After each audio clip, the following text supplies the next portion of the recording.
महालक्ष्मीकवचम्। अस्य श्रीमहालक्ष्मीकवचमन्त्रस्य ब्रह्मा ऋषिः, गायत्री छन्दः, महालक्ष्मीर्देवता, महालक्ष्मी प्रीत्यर्थम् जपे विनियोगः। इन्द्र उवाच समस्तकवचानां तु तेजस्वि कवचोत्तमम्, आत्मरक्षणमारोग्यम् सत्यम् त्वम् ब्रूहि गीष्पते। श्रीगुरुरुवाच महालक्ष्म्यास्तु कवचम् प्रवक्ष्यामि समासतः, चतुर्दशसु लोकेषु रहस्यम् ब्रह्मणोदितम्। ब्रह्मोवाच शिरो मे विष्णुपत्नी च ललाटममृतोद्भवा, चक्षुषी सुविशालाक्षी श्रवणे सागराम्बुजा। घ्राणम् पातु वरारोहा जिह्वाम् आम्नायरूपिणी, मुखम् पातु महालक्ष्मीः कण्ठम् वैकुण्ठवासिनी।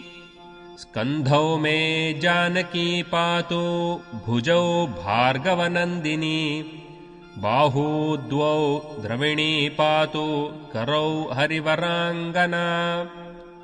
वक्षः पातु च श्रीर्देवी हृदयम् हरिसुन्दरी, कुक्षिम् च वैष्णवी पातु नाभिम् भुवनमातृका। कटिम् च पातु वराही सक्थिनी देवदेवता, ऊरू नारायणी पातु जानुनी चन्द्रसोदरी। इन्दिरा पातु जङ्घे मे पादौ भक्तनमस्कृता, नखान् तेजस्विनी पातु सर्वाङ्गम् करुणामयी।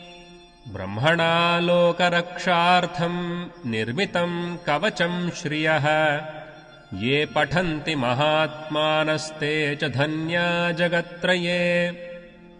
कवचेनावृताङ्गानाम् जनानाम् जयदा सदा, मातेव सर्वसुखदा भव त्वममरेश्वरी। भूयः सिद्धिमवाप्नोति पूर्वोक्तम् ब्रह्मणा स्वयम्, लक्ष्मीर्हरिप्रिया पद्मा एतन्नामत्रयम् स्मरन्। नामत्रयमिदम् जप्त्वा स याति परमाम् श्रियम्, यः पठेत् स च धर्मात्मा सर्वान् कामानवाप्नुयात्।